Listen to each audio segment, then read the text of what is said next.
And we're back again. It's your Oh, friendly neighborhood film watchers. It's Frankly Football. I'm Brandon. I got my main man with me. what's up, big time, man? We've been ripping and running, man. We ain't been able to get down, get together, and record, man. You got a Yeah, busy man. life, I got a busy life, man. But the world of football keeps going, man. Keep going, man. And one of the things that we late on, but I feel like our input is always valued, Right. is a quarterback in NFC East is no longer in the picture. Got let go, for the price of his plane ticket, the flight snacks, and an extra bag of Cheetos. Yeah, the snacks are more expensive, during the COVID. So I guess that's what it costs, man, to get rid of a disgruntled quarterback, man. Carson Wentz has left the building, but if you look at it short term and long term, it may be a good thing for him, but that's the biggest cap hit in NFL history for a quarterback, man. That's pretty hefty, man. Absolutely. I think it was $33.8 million just to not have him on the team. And to be totally Yeah. honest, I think that Carson Wentz was the better quarterback. Look back to a year ago when Okay. Jalen Hurts was drafted in the second round. I don't think that there was a single happy Eagles fan. I was like, And it was a gang. It seemed like it was a gang of happy Eagles fans. Let hmm, them tell it. It was the best thing in the world to get Jalen Hurts because he was going to be, kind of like, a little gadget guy that can bring in for different situations. He was going to be a Taysom Hill type guy, to be the complement to Carson Wentz and to propel them over the top, which ended up right. helping propel Carson Wentz out the building. Hey man, I think Carson Wentz got a little hole in his blood, man. That's just how I feel. Just because if there's any adversity in his way, he just pouts. And this move, it, it, in my opinion, it makes Hmm. getting rid of Doug Peterson pointless. You got rid of Doug Peterson because him and Carson Wentz weren't gelling, Hmm. and now Carson Wentz is out of town. So in a way, you could have just kept Doug and got rid of Carson and been fine. Because when he got put out of town, he said he was tired of people bossing him around. And I'm pretty sure that was the front office because Carson Wentz was their baby, and they wanted to keep him happy. With him out of town, I'm pretty sure Doug would have had a lot more freedom. Yeah, I mean, I think it just got to the point where across the board, you know, um, kind of goes back to some of the semblance of people take that people are geniuses. There's the word, the claim, or the term genius or the tag genius is placed on so many people so quickly. Sean Sean Payton has genius tag put on him. And Howie Roseman has the genius tag put on him, saying that he made such great moves. But at the end of the day, the football team got old around Carson Wentz. His skill players got stayed hurt and got old around him. So I can understand him getting a little upset that he was demoted unceremoniously. But man, when you got rid of Doug, you figured it made sense. You were gonna keep him and be able to work it out with him. But when he turned around and said he wasn't gonna stay, that's what led to the whole situation going straight left. But for 33 million, we would have had to work this out. I mean, somebody would have had to sleep on the couch. Yeah, Somebody sleep on the couch. Maybe we and you'll talk start about a it in the roof. morning. We talk about it in the morning for 33 million and wreck my cap and put me in a terrible situation. I don't see it because right now you're pick six, and do you really have an NFL caliber quarterback that you're afraid of on that roster? And personally, I'll say no. Yeah, remains to be seen. Remains to No, be seen. But hey, they it they got an what's extra remaining to third be? this year. I mean, So they get an extra third this year with the potential for this guy to turn around and become a first round pick. But long term, building this football team, talking to a lot of Eagles fans, they still look at they got old up front in the offensive line. Okay, you can't protect your quarterback. If you can't protect your quarterback, you're gonna get a guy who says, okay, I still got to make the big play, and now you're gonna blame him for everything. But you haven't gotten better. Trading him at away all, didn't make you better at all. at all. Um, so this isn't the Eagles channel, so enough on that. Yeah, But one of the I like words, laughing. yeah, I like laughing absolutely. at them. One of the words that you used was genius. You talked about how Harry Roseman is a genius. I think that when it comes to this cap thing, cap wizardry, pulling out his wand and waving it around and making things happen. I think Right. that Jerry Jones is a cap genius Mm. because while his contracts, who he gives them to, may not always be the best, I feel like there are always built-in contingency plans. Um, if you hear people talking, Right. they'll say that, oh, the Dallas Cowboys don't necessarily have the cap space to do a lot of the things and sign certain important offensive players this year, right? Hey, listen. There's only one important offensive player that has to be signed. His name is Randy Dakota Prescott. We're not good. We have amongst here on Franklin football. We got a couple of statements that are true. First and foremost, Hmm. coaching matters. That's Right, right. right. Coaching matters. Two, Hmm. the film don't lie. There Right. we go. That's true. Three and foremost, we ain't winning without four. I, I wholeheartedly believe that. There We we ain't go. winning without four, man. We ain't winning without four. And That's so right. right now, what you were talking about the cap and the win streak, yeah, you're gonna be able to pull some triggers on some guys. And I think of the guys that you may have to pull triggers on to extend money out, I don't think there's anybody that you're really worried about. Me and you had this discussion, or somebody who kidnapped your phone, shot me the text talking about, hey, let's get rid of Zeke. I wasn't really sure it was you, so I had Hey to go man. ahead and make it was a blue check mark or something like that and send like a different code to find out who it was. But I I think stand on it. there's some guys that you can pull triggers or push triggers on, push money forward, Yep. and you're not worried about it. If I got to pull a trigger on Amari Cooper's deal, I ain't got a problem. Yep. I got to get one extra year with him. If I got to pull a trigger on Zach Martin, not worried about Zach Martin's trigger. Demarcus Lawrence. I think Demarcus Lawrence really gets his first season in a while where he's kind of coming off not having surgery in the offseason that will make him the guy he was years Absolutely. back and help him be. I don't have a problem pulling the trigger on that. Um, I don't have a problem pulling the trigger on Zeke's deal, on Zeke's contract. I think Ezekiel Elliott will come back with the aid of a better offensive line. I think running behind a resurgence and healthy Lyle Collins, because you got to pull the trigger on him. I got no problem pulling on him. Zach Martin's calf will be back. He'll be better. I think Tyler Biotis will be at a very much needed improvement at center. I get a caliber. I get an NFL caliber center back again because the guy who was playing last year was not that good, and Yeah. I don't know why we keep thinking Joe's good. And Hey man. uh, I got to keep Tyron for. I got to keep Tyron healthy for 13 to 14 games. I'm trying to play at least at minimum 19. So I need to have him playing for 13 good ones. Yeah. So that's why I make my 10th pick in the draft is really simple. Um, unless I get a fabulous trade offer, Sean Slater is my 10th pick, so I can improve my offensive line. He'd be one of those guys that I would consider. But before I get too far off of this, Mm-hmm. I think restructure is the name of the game. Right. You mentioned Demarcus Lawrence. Restructuring his contract would generate just a hair under $12 million in cap space. Boom. Boom. Amari Cooper's would generate a bit over $14 million in cap space. Mm. Zach Martin about 7.5. Right. Tyron Smith another 7. Lyle Collins would be 5.5. Mm-hmm. Jalen Smith's would be just a hair under 5, and Zeke Okay. Elliott's would Okay. be. Hold on. That Oh, last guy. That I know last where you're guy. going. I know where you're going, Okay. and I'm and Okay. I'm and Okay. I'm naming the last two people this way on purpose because I Okay. think it's the perfect segue. Zeke Elliott's will be about 6.9 million. Now, those Okay. last two guys that I mentioned, Jalen Smith and Zeke Elliott, Mm-hmm. um, those are guys that you're kind of low on at the moment No. because No. No. You're low on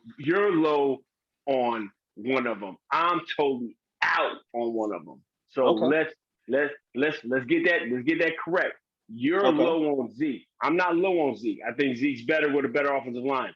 I'm Hmm. totally done with Jalen Smith, but I got to be able Okay. to carry him a year so I Okay. can get through this COVID cap to be able to get rid of him and be able to absorb some of the hit on that. Hmm. Okay, So I want to clarify. give it I'm to me. not low on Zeke.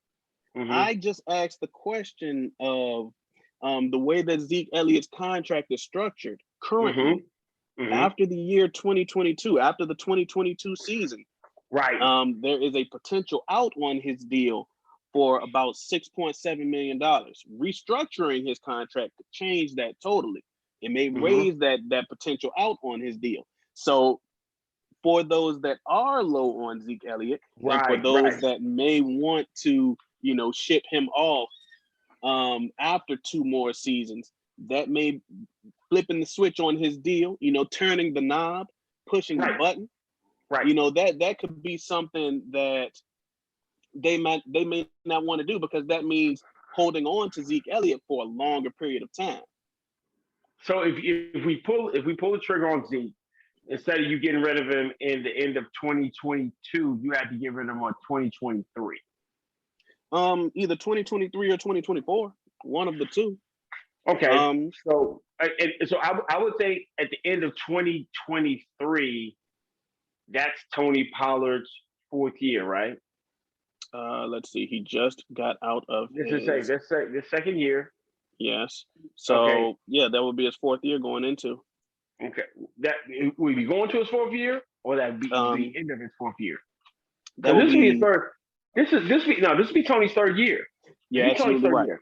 You're Okay, absolutely so right. So that would be so the end of his fourth year. So right. you So you would have to now, then make the decision on Tony Pollard at the same time. right. Whew, um, hmm. You know what, bro? That you know what? My love for Zeke kind of blinded me there, my brother.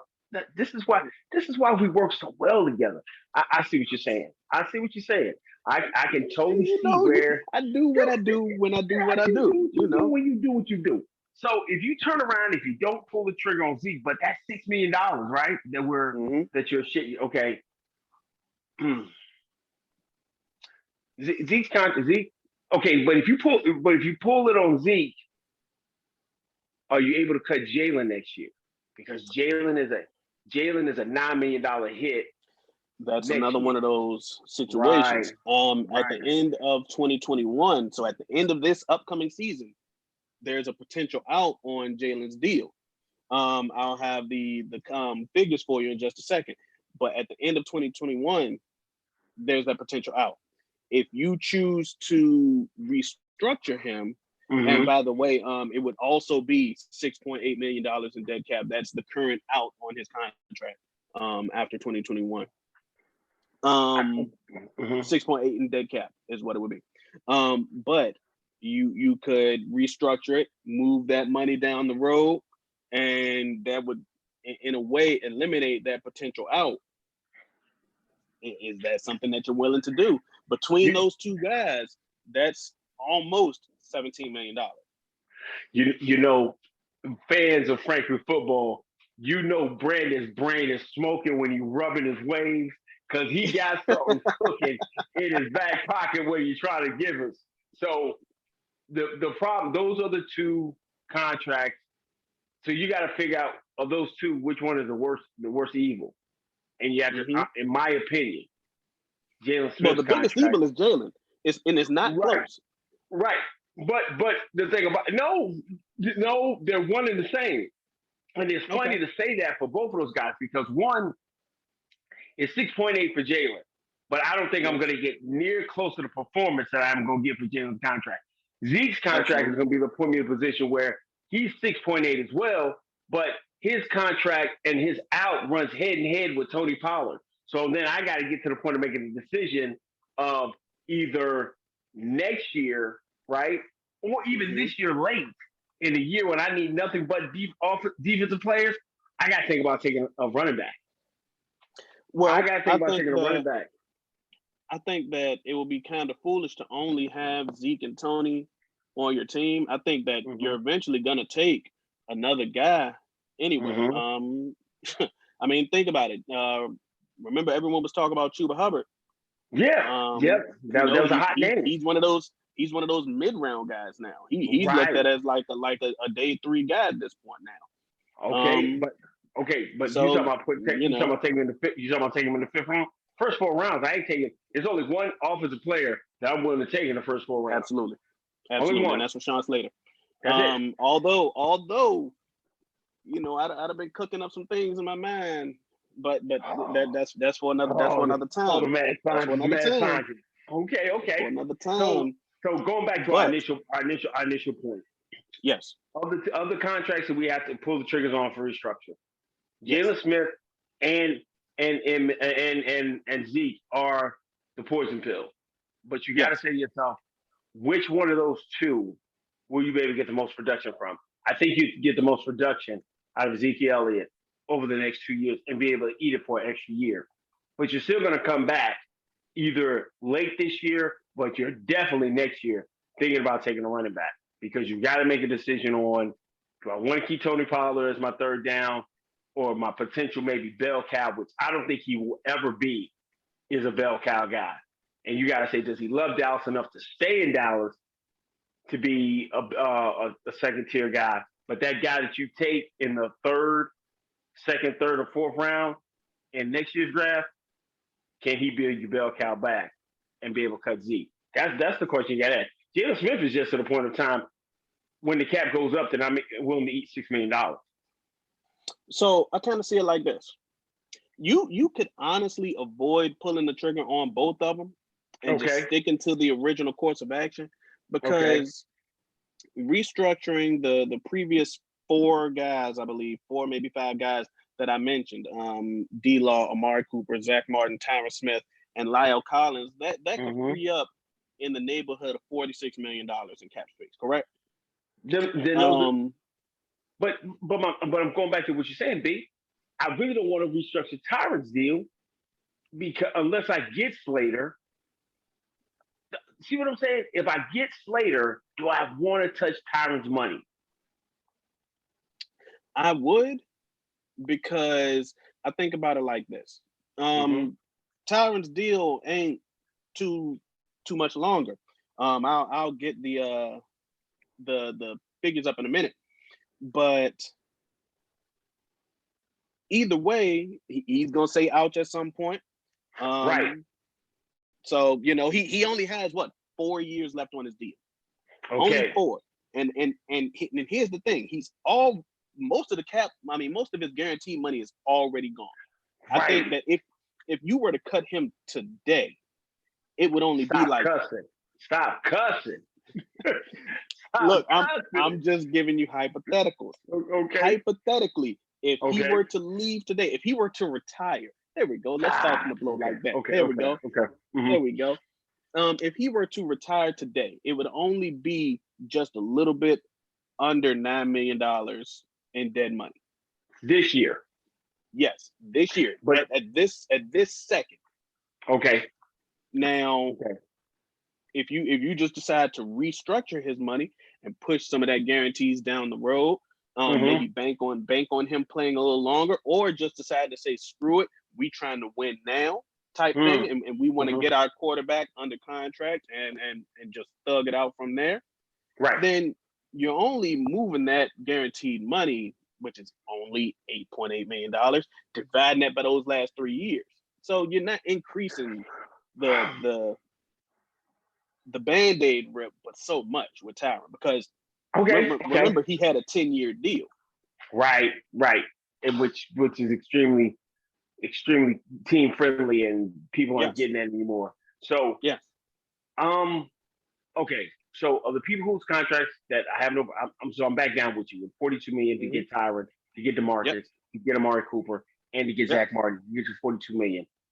hmm And man, I don't touch Zeke or Jalen. yeah. I don't touch I Zeke or wouldn't Jalen. touch either one of them. Although that's right around 12, maybe $13 million in cap space that you could recoup. I would want to stick to the original plan with them. Yeah, Um, because if you do that, then that takes me out of the sweet sweepstakes for, if I don't touch that 12 million, that takes me out of the Dalvin Thomas sweepstakes. That may take me out of the Patrick Peterson sweepstakes. Is it worth That it take, though? Is it uh, worth it to have to deal with Jalen's production and Zeke's contract? Because I think Zeke's production is dependent kind of on your O line, and as the O line right. improves, so will he. You know how I feel about that. But is it worth it to deal with those two situations just to gain one player for maybe a year? Well, I mean, it depends on the sweepstakes that you go after. Uh, if you go get Dalvin Tomlinson, you don't I'll eat that for a year because Mm, honestly, he helped. Dalvin Tomlinson is the one player I believe that helps the offense and defense by leaps and bounds. mm, Being a premier one technique, he helps stop the run. If you stop the run, you earn the right to pass rush, which it helps the defense, helps you win football games. If you're able to stop the run and keep your linebackers clean, Jalen Smith can get back to a semblance of 2018 Jalen Smith. So I definitely think that helps as mm. well. I think that also helps you keep your offense to the point where if you can stop the run, you earn the right to pass rush. That makes your offense even more potent. And we haven't had a defense that helped the offense in such a long time. It's In a always been the long time. offense helping the defense. So that's the one guy I think is worth putting a sweepstake in. If I don't get Patrick Peterson, um, which would be a great upgrade to my secondary, but you're transitioning into safety, and you've got a guy who helped transition the last hybrid guy who went from cornerback to safety and Charles Woodson coaching him, I can win that way. But if I don't, I could always take a flyer on a 1 year flyer on Malik Hooker, bring him Maybe. on a prove it deal, put him back there, and I win there as well. I wouldn't hate it. It's so many routes that you can go, but I think that the bottom line of what we're saying here is, I think that it's kind of a myth that the Cowboys have cap troubles. And keep in mind, we already have just about $20 million in cap space.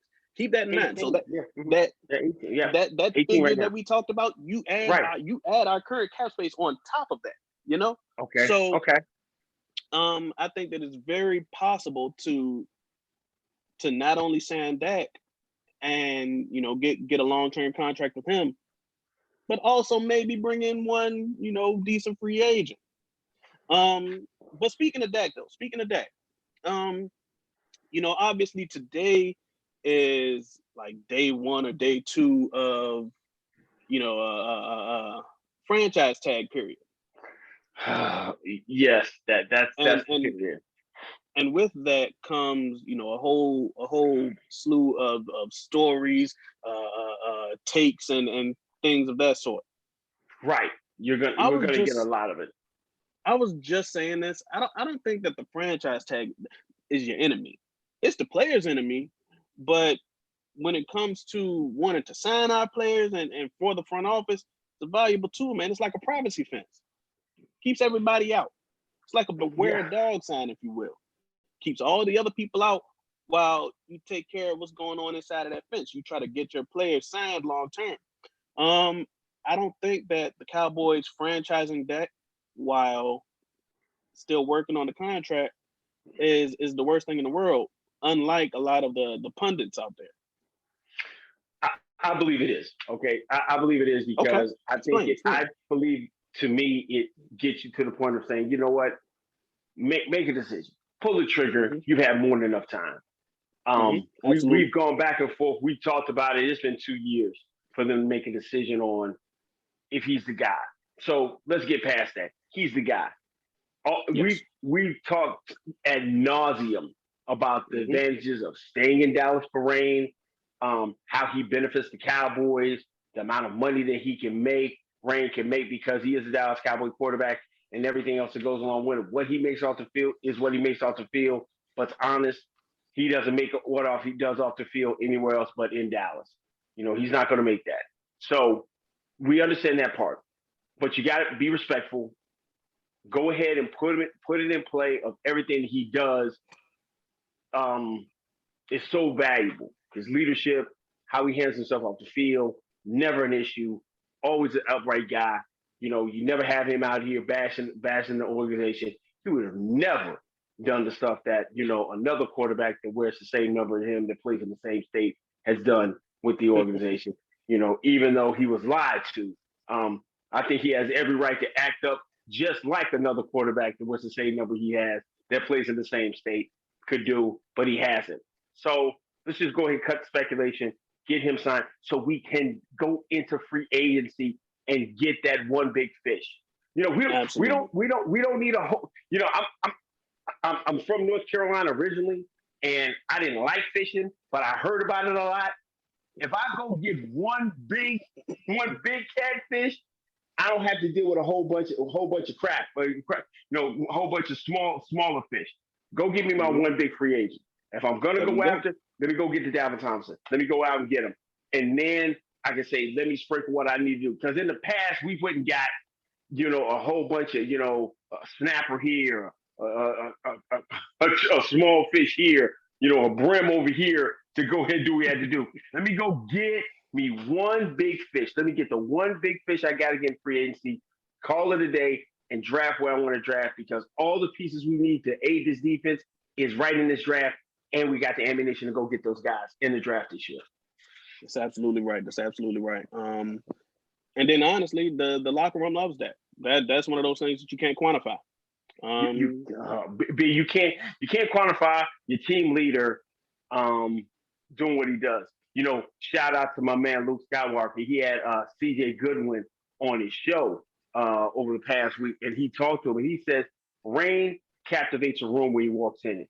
He's the unproven, unquestioned leader of the football team. And if you don't take care of your unquestioned leader of the football team for your football team, you can lose your football team. I don't care who you got coaching. Take care of that guy. That's Take right, care man. of that Hey, guy. shout out to Steele, man. Shout out to Yeah, man. Steele. Great interview. Had the opportunity to listen to him. And but that's what he said, man. And so if he does that, you go ahead and sign him. You reassure the rest of the locker room that they got that leader, they got that guy there, and then you got all the other pieces in place. Go get that one piece and go from there. And if you decide not to, then it kind of straps you in the draft because as we've done mock drafts and a lot of people have done a lot of mock drafts, trying to get the certain pieces that we want, um, it constrains us because if you know, man, that I have to franchise him for 37, 38 million, and then I know without a child of a doubt next year he's gone, man, that makes potential free agents coming, knowing, hey, our chances of winning go down tremendously. Go ahead and take care of That's your right. leader. Take care of your number one guy. That's right, man. Build your house. Build your Yeah, house. build a house. Yeah. hmm Um, but the main reason, and this kind of goes back to what we were talking about in the beginning. One of the main reasons that I do want to get Dak signed is because the NFC East is ours for the taking at this point. You know, um, prior to Carson Wentz's departure, Right. Philadelphia was really the main piece of opposition in the division. Now that he's Okay. gone, we've seen how Jalen Hurts has played against what was one of the worst defenses in NFL history. Right. Didn't have a great game. Okay. So if you sew up Dak now, close that hole up, get that door closed, change the lock, put in an alarm system, just seal that off. Right. Then you sew up the division for years to come as well. I think you put yourself in a better position to win it. I still think the other teams in the division that the Giants, I think they have a better I think the Giants have a better overall defense than the football team does. The football team is a great front four. I think the Giants gave us problems last year for the most part in both games. Even though in the first game, when Rain got hurt, we were coming back to blow them out. They still, made it a ball game. We had to come back and win on a late field goal. And then in the second game, up in New York, you just never know, man, what the game would have been because you had Andy Dalton, and Andy doesn't give you the opportunity to really, do certain things. There's certain things that Ford gives you the opportunity to do hmm that I've got more hope that four can pull this out, do something. So I think New York's got a good overall team. I think the football team has a good overall defensive line. But without a quarterback, without a trigger man, you're pretty much, you're in trouble. So yeah, we do have an opportunity to really lock up the division, get a chance to go to the playoffs for the next couple of years, 2, 3 years, and really solidify ourselves and get where we're trying to get to. Which for me isn't the Super Bowl. I just want to get to the NFC Championship game, man. It's been so long to get just to the NFC Championship game. I would be just happy getting there. V. Oh my goodness, Brandon, you locked up on me. Come on back, champ.